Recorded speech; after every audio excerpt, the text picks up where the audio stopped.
Hello everyone and welcome back to more Cinderella Phenomenon. We are finally back for more Rod Route. Holy shit, currently in chapter 9, the start of chapter 9. It's been so long since I've last touched this series. Oh my god, I'm so sorry for the lack of second updates or uploads that I usually give to you guys. It's been a little busy on my end and I only managed to do once a week upload, but hopefully now I can get right back into giving you two uploads per week. So here we are with Cinderella Phenomenon again. So last we left off way long ago, seems like eons ago, but like yes, so we finished off on chapters 7 and 8 last episode, and essentially we found to my knowledge or to my memories, if I can remember, basically what happened was that we, as the heroine Hana, we went to go to visit Viorka to try to find out more about Rod's curse and his backstory in connection, because we think it's connected to Viorka and like his relationship with her. So we found out from Viorka that basically the backstory of how she met her fiance was that she was working late night or something, and she decided to it was really rainy and stormy, and she decided to go take a shortcut to walking back to her place, except it was super dangerous and she ended up slipping into the river that's on the path, and she like hit her head or something like that. But anyways, whatever, regardless, she was unconscious for a while until she woke back up, and she with her was Desmond. I think was his name Desmond, yes, I think, or Desmond, I can't remember. Anyways, that's like, you know, to some sort of like liking. Anyways, her fiance was there and she immediately fell in love with him because it's like love at first sight. She found her prince, and then from then on she started to get to know him more, and then eventually that's why she ended up, you know, here. And previously she was saying how like, oh yeah, like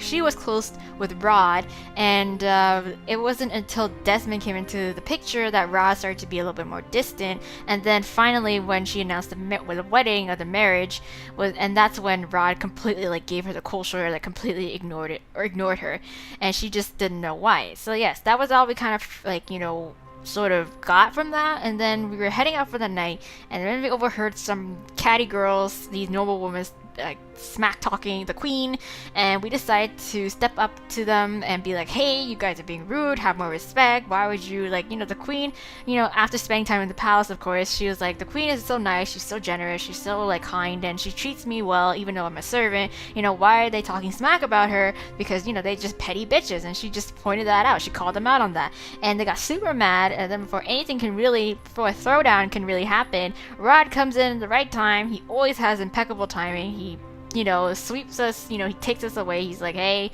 you know, and the noble women, of course, they got scared off because the prince was there. Oh my god, crown prince. And yeah, they like backed off, and he was like, I got to take you back to the palace. I think that's what happened. I can't remember. Yes, I think that's what happened. Yes, he took us back to the palace, I think. Oh my god, I can't, like, this is the part where it gets blurry on my end. So that happened. We had a moment where he was like, we were like, ooh, sorry, like I was just trying, you know, getting kind of involved with people that I shouldn't really be. And then the ball was happening, and the day of the ball or something like that, like a day before the ball was actually happening, or even like midday, like in the daytime during the day in preparation of the ball, we got pulled aside. And because, well, why did we get pulled aside? Oh, I know we got pulled aside by the queen because there was rumors. No, we were confronted by a thing. I'm sorry, I'm being really jumpy and stuff like that, but I can't really remember that well. We were confronted by, what's his face? I forgot his name. Oh my god. The shady snake dude that I am still accusing of being the witch. He confronted us, and he was like, oh, there are rumors that are going around that the prince is like, you know, fraternizing or like have been seen with a maid. Do you know who she is? And we're like, oh snap, that might be us, but we're not gonna say anything.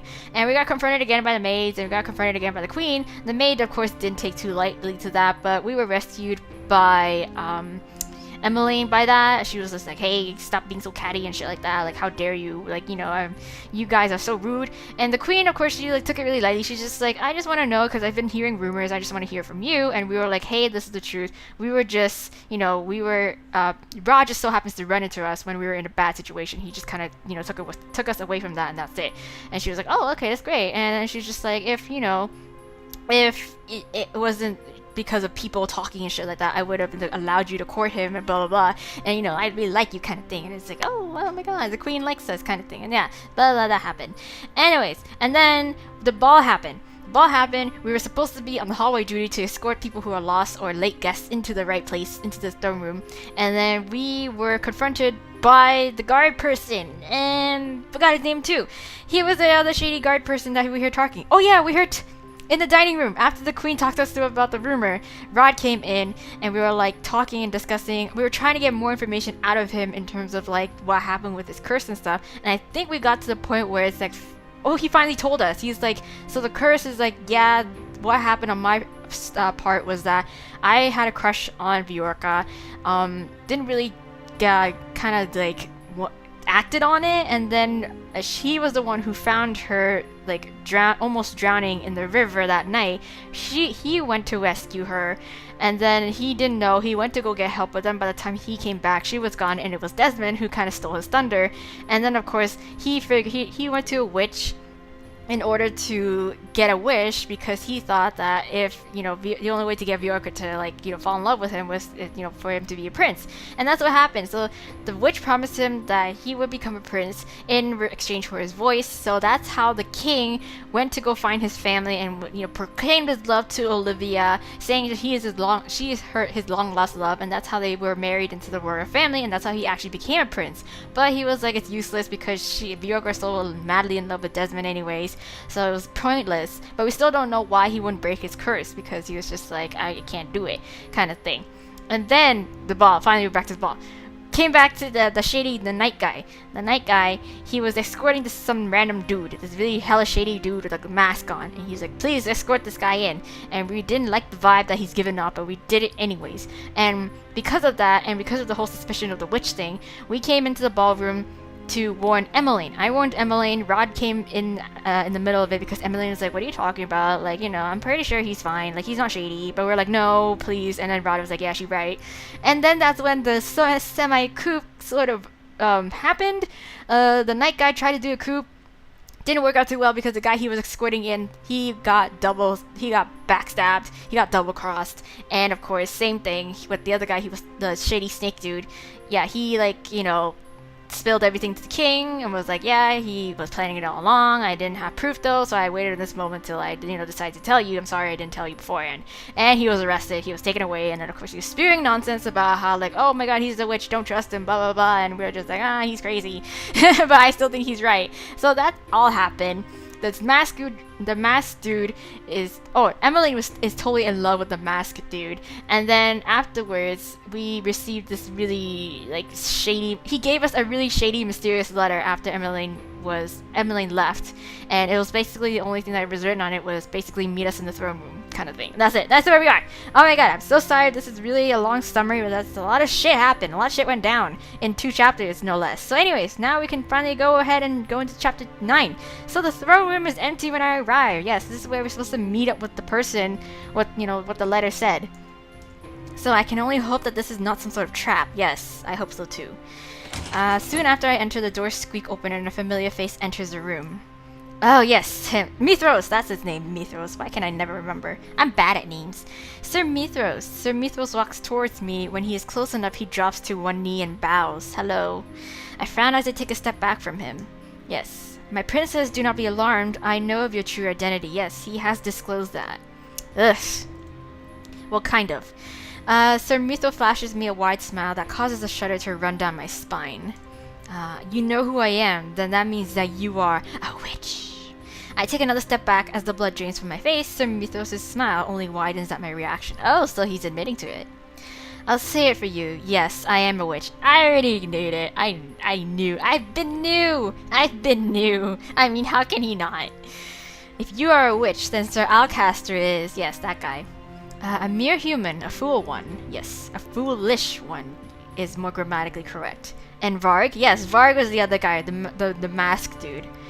Nothing but my personal errand boy. Oh, okay. So are you even related then? Or is it just like a cover up front?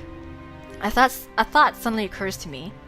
If Sir Alcaster was plotting against the kingdom, then did Sir Mythos also punish Fritz somehow? Right, Fritz, he's been missing since how long? What about Fritz? Was he a part of Sir Alcaster's plans? Ah, the knight, yes, our personal guard before. To avoid confusing you, let us just say that the situation surrounding him is too complicated to adequately explain. Oh, wow. That's a roundabout way of saying I'm not telling you. I command you to answer my question, Sir Mythos. Was Fritz a part of this? Ooh, using my authority, yes. If it makes you feel any better, he refused to be a part of this. Of course, he seems like a guy who has morals. He refused. Does that mean that he was not a part of the plans, or just that he was unwillingly forced to participate in them? I am certain that Sir Alcaster would not be happy that his own son was disobeying him. He either forced him to help or assigned him outside of the palace. But if Fritz knew of Sir Alcaster's plans, then why did he not warn anyone about them? Was he working with Sir Mythos as well? Oh girl, only accusations at this point.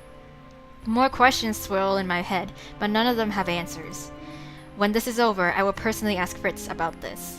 Well, we aren't allowed to get to him until like, what, second to last, or even last? Once I can locate him. Yeah, I shake the thoughts away to bring my attention back to Sir Mythos. Why bother with this reveal? What do you hope to gain from it? Before we start our conversation... What? Oh, whoa...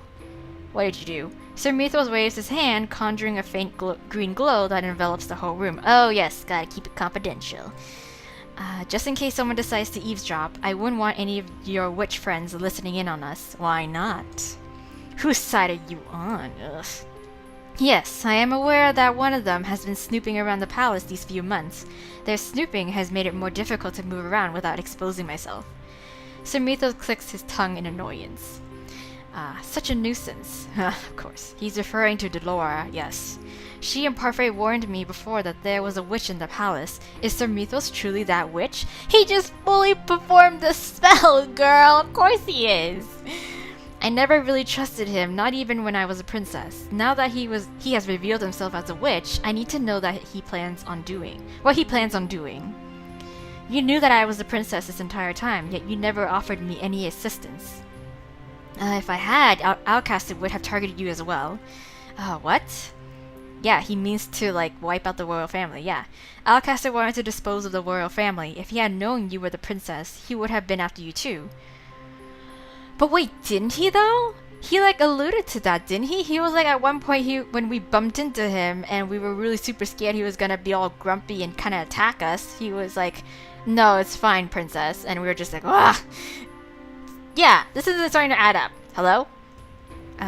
It would have been easier with no one remembering you as the princess. But unfortunately, Fritz told his father about you, thinking that Alcaster might be able to help and protect you, and it didn't help that Varg confirmed it. Oh, okay, there we go, okay. So he wanted to... Wait, then why didn't he, like, attack us then? Your mother wouldn't have been happy with me if I put you in harm's way. Oh, my mother. That is why I had to pretend not to know you in order to protect you. Sir Mythos is silent for a few moments before he speaks again. Okay, so Sir Alcaster knew of us as the princess through Fritz and Varg. But Sir Mythos here is saying that if he had known our identity, then he would have targeted us as well. So then why didn't he? Because all facts so far, if I'm reading correctly, leads to the fact that he knew. Sir Mythos is silent for a few moments before he speaks again. Revealing myself to be a witch was necessary. I had to make myself appear useful to Alcaster somehow, after all. Yeah, he was like spewing nonsense about that. Then, of course, I learned of his foolish plans to steal the crown and decided to thwart them, though not before I stole something from Alcaster first. What? I played him like the fool that he was. I told him I would aid him with my magic so long as he gave me the knight's protection. Okay. Using magic is almost impossible in this place, so having the knights to back me up was crucial. Oh, the knights. What? What does he need the knights' protection for? What are his plans? Sir Mythos starts pacing the room, his expression still calm.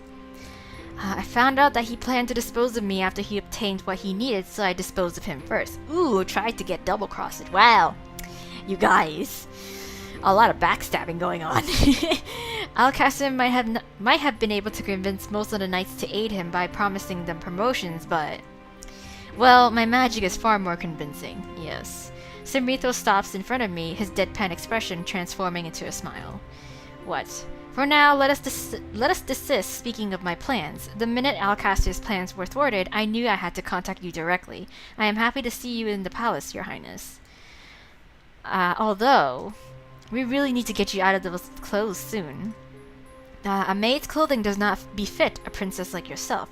Does he still assume that we were as we were before? Like, really cold? And, like, I think his plan is, like, something to do with us being the next Tenebrum bearer kind of thing. And of course, I feel like he's one of the witches that just wants the chaos to continue. Because if he worked for our mother, and if he admired our mother, then of course knowing how she is, then it's like, yeah, it makes sense. But hopefully he doesn't catch on to that. Okay, that does not matter. My priority right now is to break my curse. Of course, they must truly have been frightened to feel the need to curse you. I feel an uncomfortable tug in my heart. Yes, he still assumes. To think that the Lucis bearer would actually allow a witch to curse you. Sir Mithos shakes his head, disgust written on his features. When you suddenly disappeared that day, it was as if all traces of your existence had vanished. Well, that's the point. I searched for you endlessly, princess. Oh my goodness. When you first appeared in the palace, I did not recognize you immediately, but I felt a touch of magic in you and investigated. My curiosity is what prompted me to investigate you further. When I tried hard enough, I found that I could see through the glamour that had been cast on you. Oh, nice. So Sir Mithos truly was the witch Parfait was referring to when she mentioned someone seeing through the glamour. Yeah, I'm pretty sure he's like the only witch in this palace. Unless, surprise, plot twist, there's another one. Imagine my surprise when I found out that it was actually you. That fairy bearer has been nothing but a nuisance to us witches. First she betrayed your mother, and then she betrayed you before she had even met you. Huh? But mother... She was the Tenebrum bearer corrupted by darkness. Parfait only did what she had to. Sir Mithos looks at me clearly surprised. Yeah, because he thinks that, we were still this bitter, cold princess. What lies have those people been whispering in your ear? Yeah, there he goes. Everything the queen did, she did for us witches, to protect us from the wicked humans who destroyed our kind. True, but she went about it in a wrong way. It is clear to me where Sir Mithos' alliances lie, yes. Sir Mithos sighs, runs a hand through his hair, and then continues speaking. On your 18th birthday, you will follow her footsteps. You will make this kingdom a place for all witches to prosper. I will do that. I am nothing like her. I refuse to make people suffer to fuel the crystal. I never bore witness to the suffering the people had to go through during my mother's reign, but the stories are enough to reveal her true nature to me. It was hard to believe at first, but those people do not have any reason to lie to a servant like myself. They have nothing to gain from it. I finally understand why the hatred people had for blah, blah, blah. I was doing so well. Oh my gosh. I finally understand why the hatred people had for me ran so deep even when I did nothing to them. It was because I was the witch's daughter.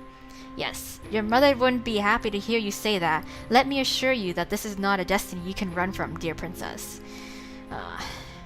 I will not let destiny take control of my life. Yeah, I mean, you can still be the Tenebrum bearer, but just make it right, Like, is there a way to not fuel it with hatred and cruelty and all those bad stuff? I feign tiredness by releasing a long yawn. I am sorry for cutting you short, Sir Mithos, but please excuse me, I am getting tired. I am about to walk past Sir Mithos when he starts speaking again, his voice a low whisper. I notice that you have gotten closer to the family you so despised before, the prince included. Uh-oh. I narrow my eyes at him. You care about him, don't you? Yes. More than I care to admit. I must confess that this surprised me, princess. Such a relationship would certainly be a scandal. Even if you two are not blood related, he is still your stepbrother. Yes. I've been told that a lot. Whatever will your dear father say about this? I clenched my fists. He has no right to lecture me. I already know that these feelings are wrong. I know that I cannot have them. I assure you that there is nothing between the both of us. Oh, is that so? Are those lies you utter just to convince yourself? Hey, whatever. You may be right, but hey. This man is beginning to try my patience. Yes. Allow me to share a little secret with you, princess. What? I am not interested. I head for the door and reach for the knob. Oh, but I think it is something you would be most curious about. What? I do, after all, know the consequences of the prince failing to break his curse. I also happen to know that someone special to him is getting married tomorrow. Oh no, yes. Yes. Yeah, okay, so I just remembered the other conclusion that we got was from Emily, because we asked Emily to tell us the story about the Little Mermaid, and then she revealed how, like, if the Little Mermaid failed to, like, break her curse or whatever or something, or like, did she even mention killing the prince? I don't even know. I think so, but anyways, regardless, she was like, oh no, it was if the Little Mermaid couldn't get the prince to fall in love with her, then she would turn into like sea foam and she would disappear, kind of thing. And that's what we kind of connect. We're like, we confronted Rod about it and we asked him, we were like, oh my god, are you gonna die or something like that if you don't break your curse? But he didn't say yes or no. He's just like, why does it matter, kind of thing. And that's why we left it off. My hand freezes. How do you know about all this? I know all the happenings around this place. That is my job, princess. Oh no. Now tell me, do you know the ending to the fairy tale, The Little Mermaid? Well, of course we don't. Well, she doesn't. We do. I do, at least. My blood runs cold when I remember what Emmeline told me about that fairy tale. The sea foam. If the prince fell in love and married someone else, the Little Mermaid's heart would break and she would dissolve into sea foam. Yes. Yes. I conducted my own investigation and actually met the witch who bestowed the curse on the prince. Oh, you found her. In meeting her, I found out everything that there is to know about it. Oh, wow. I turned to regard Mythos with a frown. It seems I finally got your attention. Well, yes. What do you plan on doing to Rod? Sir Mythos shrugs. To him? Nothing really. I was merely curious. Oh no. I wanted to know what you saw in him. What do you know about his curse? It stays true to the fairy tales, only in this case the prince gives up his voice for a title, yeah. Still, it will end the same way. The girl will fall in love with someone else despite his sacrifice. You mean... so he'll die? On his beloved's wedding day, the prince will die. I had thought you might have reached the same conclusion. Oh, wow. So we were right. Tragic, don't you think? Oh, okay, so I guess he doesn't have to kill anybody? Wait, no. That's if he doesn't break his curse, yeah, but it doesn't explain what would happen if what he needs to do in order to break it, right? Still doesn't confirm that. Tragic, don't you think? Yes. I had the same thought, but is Rod truly going to die? Yeah, so the reason Rod gave up breaking his curse was because he knew that Viorca would never love him back. He knew that he was going to die the moment Viorca married. Okay. Dread begins to wash over me. Or, unless you're telling me that to break his curse, he needed to have Viorca fall in love with him. No, that would make... what? Yeah, I guess. But still, it's true though. The original fairy tale did have, like, the Little Mermaid went back to the Sea Witch, was like, hey, how do I break my curse without, like, you know, being turned into sea foam if I failed to make the prince love me? And she was like, okay, you can have your mermaid life back only if you stab him with this dagger, kind of thing, you know? And she couldn't do it anyways, and so, like, that's why she, like, turned into sea foam regardless. Dread begins to wash over me. Why not ask him yourself? Oh my god. As if orchestrated by magic, the double doors open and Rod steps inside. When he sees me, his expression relaxes. Uh-oh. I have been looking all over for you. I wanted to speak with you about my discussion with Lady Parfait. Uh-oh. No, not in front of him. I turn around to face Sir Mythos once again, but to my surprise, he's already gone. Oh, whoa, okay. When did Sir Mythos leave? Right? Hana, is something wrong? Should I tell him? I need to tell him. Was Sir Mythos really speaking the truth? Ask him, confront him. Let's ask him. Let's not be forceful about it. Let's just gently ask him. Ask him. Is it true that you will die when Viorca marries Decimon? Yes, that's his name. Come on. I see you're still stuck on the same theory. Yes. Have you been snooping around again? No. Please answer my question, Rod. And if I am, why do you not want anyone to help you fix this? I don't need to tell you everything, Hana. Yes, you do! His voice is now soft, his expression tired. I've been aware of another way to break my curse from the beginning, but... Oh, it still does apply. Yes, I'm pretty sure it still applies. I would rather die than do what it is I need to do. Yeah, see, he's gotta kill somebody. He's gotta kill Bjorka, probably. Do what? Have you not read... No, Rod's voice trails off when he sees my confused expression. He clears his throat. Forget it. Oh god. See, girl, I feel like it's better if you just picked up the book and just read it and just make the connections there. There's nothing more you can do. The reason I never told anyone the truth of my curse is because I never wanted anyone to blame themselves for not being able to help me. I was already at lost cause the moment Bjorka really fell in love with someone else. I could never take that happiness away from her. Rod becomes silent, his gaze downcast. The vulnerable expression catches me by surprise. You should have told me about your curse a long time ago. How many times must I repeat myself? Telling you about my curse won't change the outcome. I could have tried to help you. Why are you so insistent on helping me? Because I care about you! God damn it. Oh! Oops! My face warms up when the words escape from my lips. Rod also flushes. What are you saying? That... I'm worried about you on Emmeline's behalf, of course. I do not want her to think that I let you die. Yes. Not that I love you or anything. Rod lets out a deep sigh. Just stop talking. You are in no position to tell me what to do. You can't tell me what to do. You can't tell me how to live my life. Hana, there's a hint of warning in his voice. Now you better let me help you or whoa. Oh, wow! The classic shut you out with a kiss. Yeah! My words are cut off when Rod presses his lips to mine. It is only a brief kiss, and when he pulls away, his usual somberness has returned. Oh god, I told you to stop talking. I can only stare back at him, baffled. Rod, you do realize that you just kissed the princess? Yeah. Rod looks at Sebi, then at me. His face colors once more. He takes a step back, his lips pressed together. I'm sorry. Without any other warning, Rod turns abruptly and stalks out of the room. Hey, I thought we were supposed to talk about parfait and shit like that. Hey! Sebi falls from his shoulder and falls to the ground. Oh no! Oh no, we gotta pick him up, but Rod does not notice in his hurry to leave. Oh, I stare after him in shock. I can't believe he just ran away. I know, Sebi. I walk to where Sebi is and kneel down to pick him up. Are you alright? I'm fine, thank you, princess. Sebi tilts his head to the side. That Rod. I wonder when he will start acting like a man. Suddenly kissing a girl like that is so unromantic. I think about the warmth of Rod's lips pressed against mine and flush again. Rod may not say much, but he has a lot going on in his head. Thoughts he doesn't ever want anyone to know.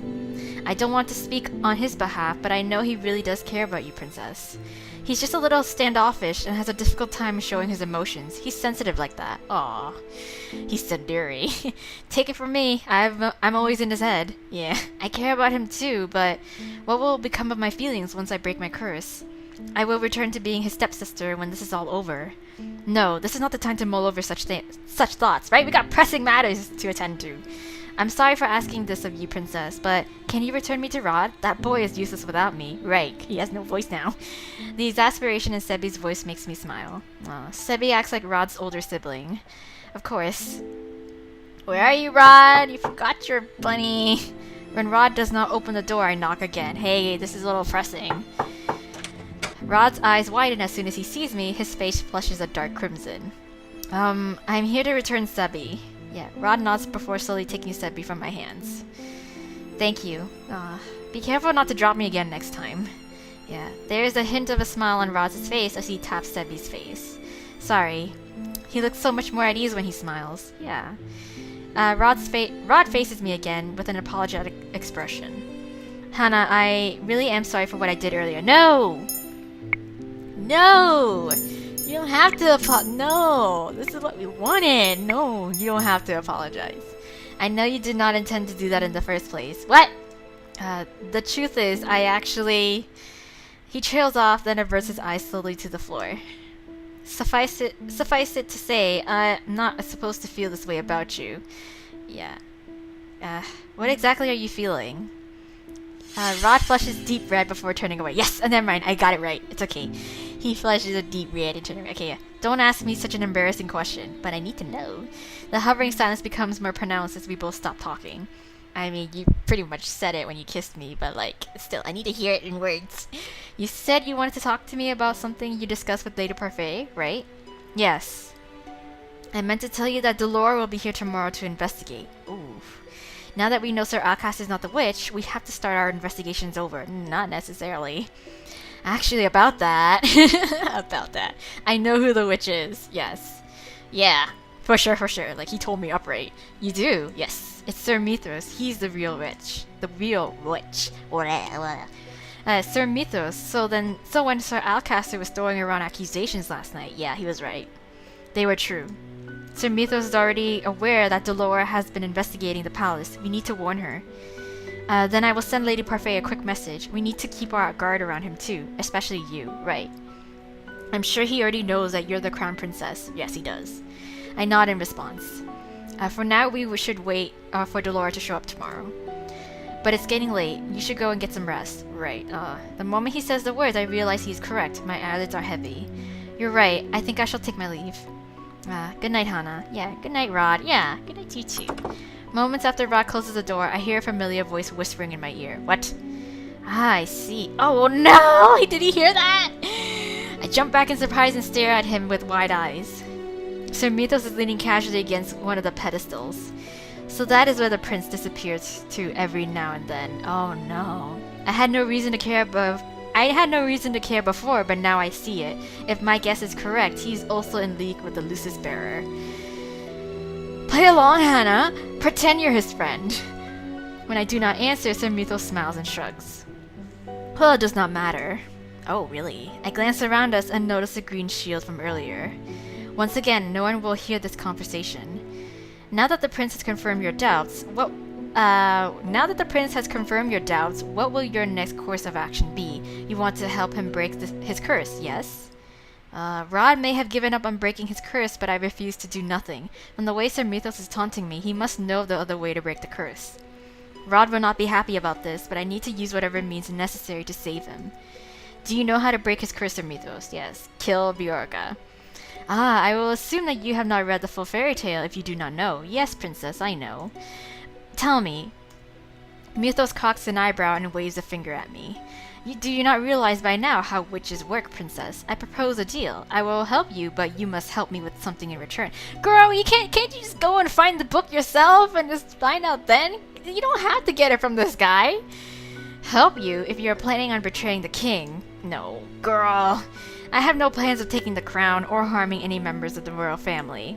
What? Then what is it that you would want from me? It's basically to just carry out the whole Tenebrae bearer shit and then just continue on causing havoc. I prefer keeping you in suspense. I do enjoy surprises. Oh my god. You will find out the day after tomorrow. That is your 18th birthday. Yes. I look at him perplexed. Girl, why are you so dumb? Why does it have to be on my birthday? Because it has to be. Oh my gosh, she is just so stupid right now. She is not connecting the dots at all.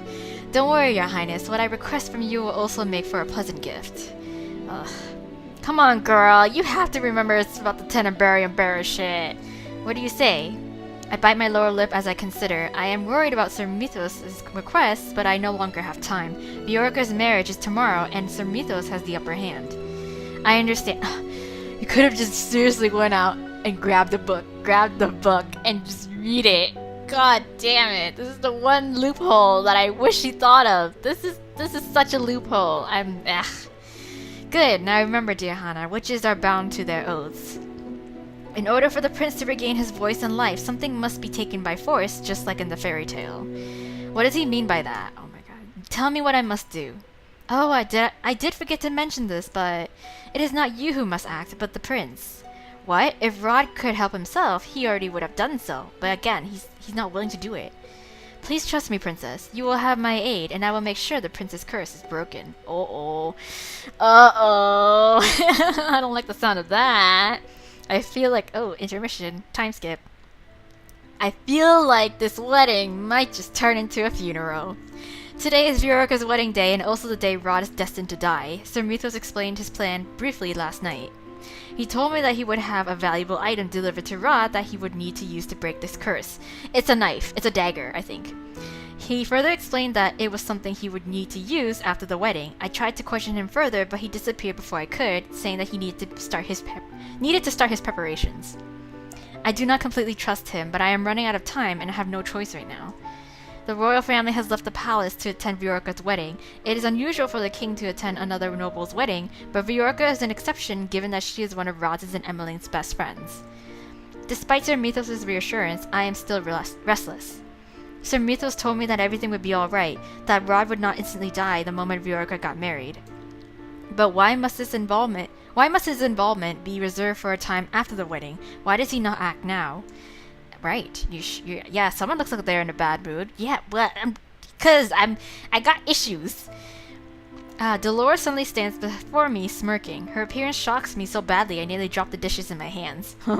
What impeccable timing. We've heard from the prince about Mithros. No wonder I was iffy about the man. I should have realized he was a witch. He was a witch. Do you know him? Yes, I do. Oh, what? Dolores walks closer and places both of her hands on my shoulders. Listen to me, princess. I am warning you. Stay away from Mythos. Do you understand? Uh-oh, I'm a little tangled with him already. God damn it. That man is a sly devil. He cannot be trusted. I take a deep breath to still my rapidly beating heart. I hope I will not regret asking for his help. You'll regret it. For sure. Princess, I need you to promise me that you will stay away from Mythos. Yes, of course. Good. For the time being, I will resume my investigation. If I'm lucky, I'll find out what Mythos hopes to accomplish.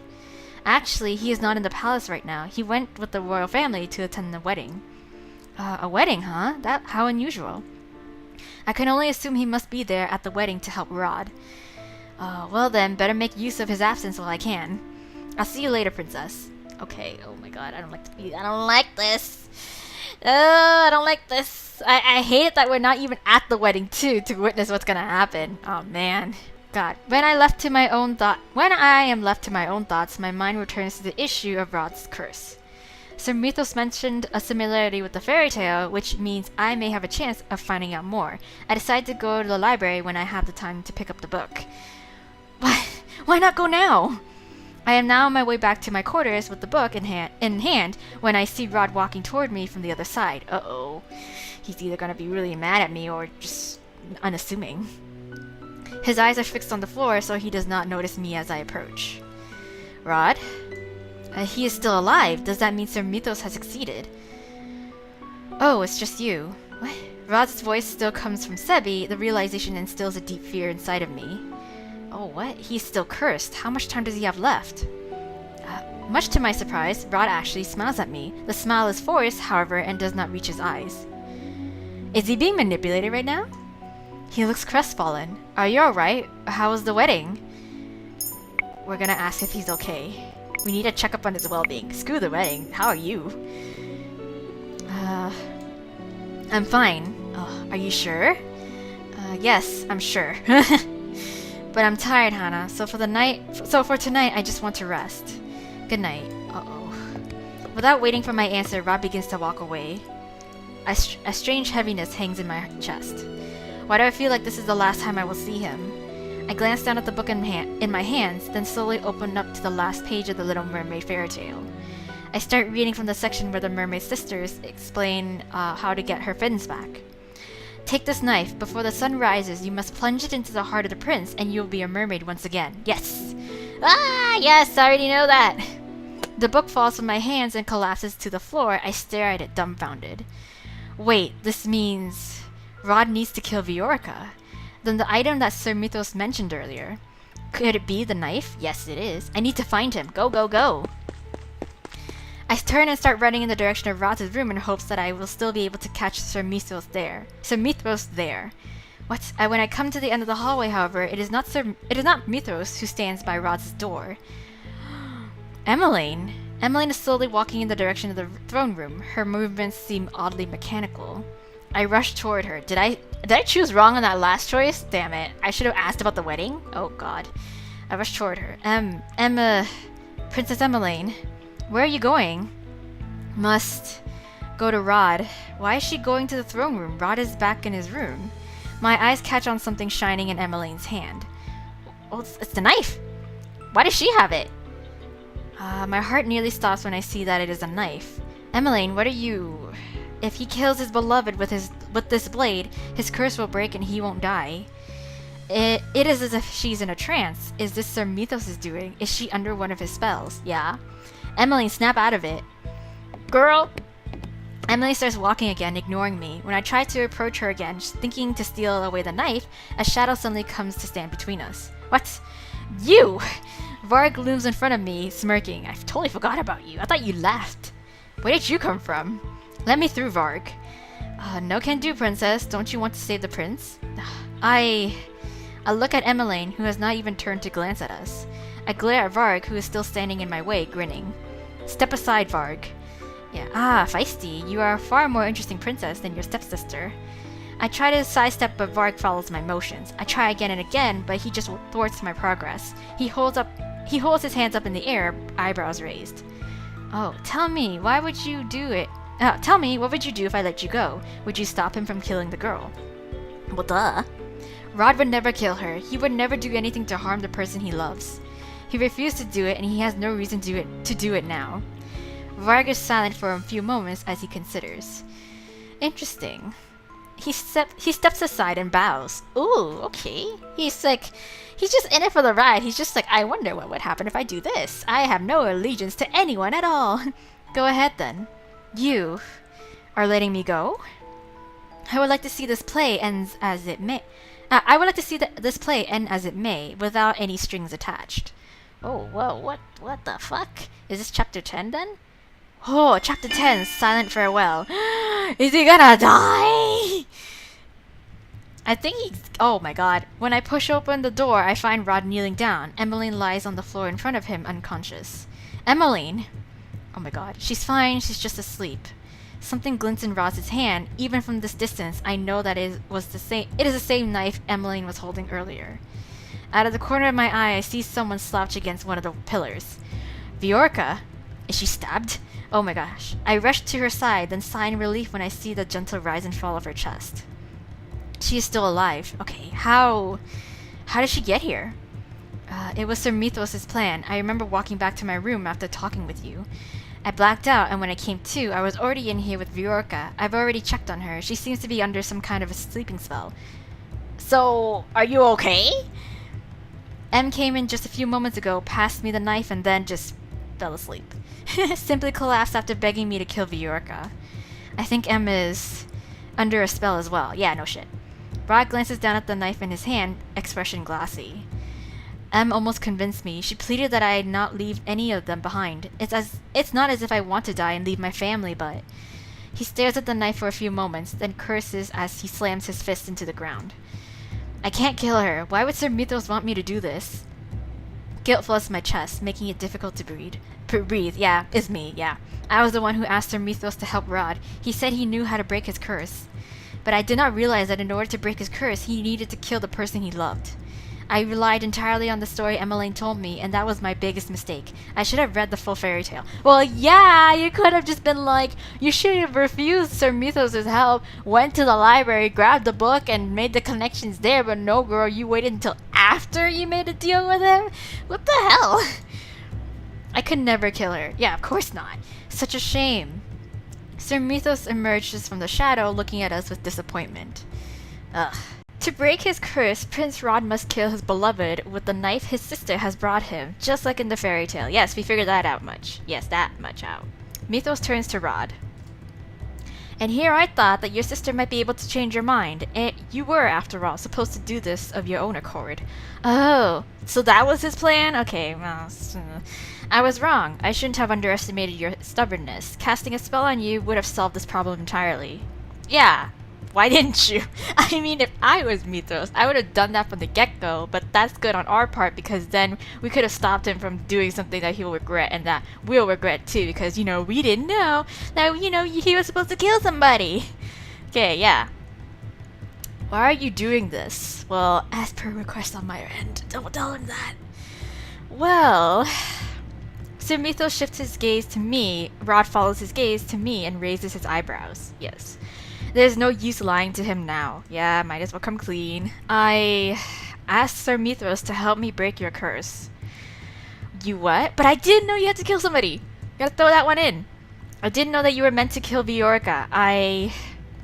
Rod shakes his head, his face marred with disappointment. Yeah. Anyone who tries to help me will inevitably make things harder for me, Hana. Yeah, I wanted to help you, Rod. I've already made up my mind. If you really want to help me, then please respect my decision. Oh, wow. Please. So he's shame, and here I thought I would be witnessing a dramatic finale tonight. Sir Mithil starts to walk away. I am about to chase after him, but then I realize that there is nothing else he can do. Rod has made his decision. Right. So he's just gonna... He's gonna die? Really? I feel my heart plummet as I slowly nod at him. So, there really is no other way. Nope. I could never break my curse like this. Viorica was my first love. And my good friend. Yes. And besides that, my love for her faded a long time ago. She's been, replaced. Yeah, by us. I know, but... shit. You've been my beloved for quite some time already, Hana. Oh. But it doesn't matter, does it? I will die soon. But Kay, can't that just nullify the curse then? Just because his love interest changed? Or is it just he has to have, like, made his original love fall in love with him? Man, that sucks. Yeah, what's the difference? Yeah, it's not gonna change. I will die soon. Rod. I feel a heavy weight on my chest as if some force is crushing my heart. I'm sorry. I promised myself that I would save your life, but I failed. I blink back the tears that are brimming in my eyes. Rod stands and moves over to stand before me. He places a hand on my cheek. You've done nothing wrong, Hana, so please don't blame yourself. Oh no! What did I expect to happen? Even if Rod had killed Viorica today, he would have carried that burden for the rest of his life, right? And all because I asked a witch to make him do something he did not want to do in the first place, right? Rod reaches for Sebi and places him in my hands. Once the clock strikes 12, I'm going to disappear. It's really a shame that I'll be disappearing on your birthday. Wow, right. It would have been nice to celebrate this one with you. Oh, stop. You're just gonna make this 10 times sadder than it really is. Promise you'll take care of my family for me. Oh no. There must be another way. You cannot go just yet. I'm sorry, Hana. I cannot even bring myself to consider what is happening. Panic engulfs my senses as I stare at Rod, who is becoming translucent. There he go. Oh no! What? Rod, you are... If only I could be with you and everyone else just for a bit longer. When things were working out so well between us. What the hell? Despite the fact that his words waver, when Rod looks at me, his smile is bright and warm. My vision blurs as tears gather in my eyes. I like you, Hana. If we'd had more time together, I think I would have grown to truly love you. Hey! No! In the next instant, his body has dissolved into soft orbs of light. The light gathers in the air, then begins to fade. Wow. I am so sorry. Wow. Really? Is the end? What the fuck? Oh, I got a bad end! Oh, so that means I could have saved him. What? Maybe I would have had to do it in like a truly perfect run. Probably. Oh man. Mermaids remains. Oh wow. Mermans remains. Why did I pronounce that really weirdly?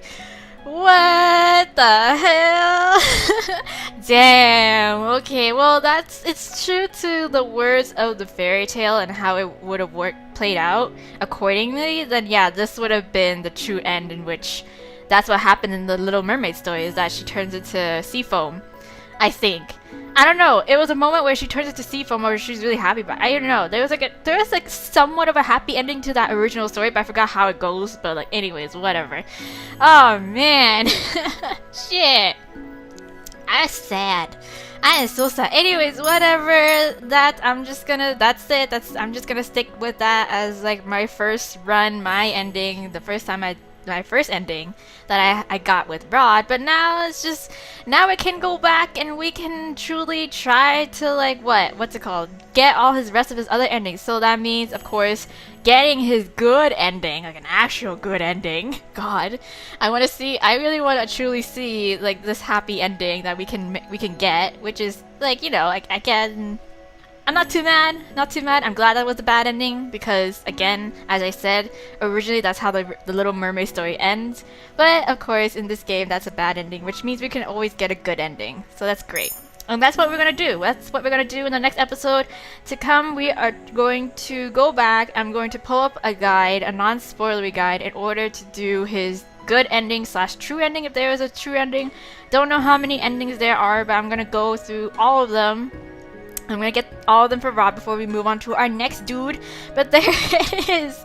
There it is. This is how you get his bad ending. This one of his bad ending, I assume. I assume it could get worse because there's this one point where I had thought where it could totally branch into that direction, which is when Varg stops us in the middle of the hallway from stopping Emmeline to give Rod the knife. And he could have chosen to totally be like, no, I'm gonna block your way. I'm gonna prevent you from interfering this. And then he goes and he ends up killing, Viorka. He ends up doing what he's supposed to do. But obviously, it's gotta be a bad ending. So that I could totally see in that point, it can branch to an even worse bad ending. But yeah, I think this is like not that bad. Yeah, it's not that bad. No one died. No, except for Rod. Except for Rod. But like he went so willingly, and like no one died unwillingly. So yeah. Anyway, so that's it, guys. Tune in next episode. We're not quite finished with Rod's route just yet. We're gonna go back. We're gonna fix this into a happy ending, and then make it so that we could see the worst of the worst and then move on from there. So yeah, thank you guys for joining me on my first run through of Cinderella Phenomenon Rod's route. And yeah, tune in for more, but for now, bye!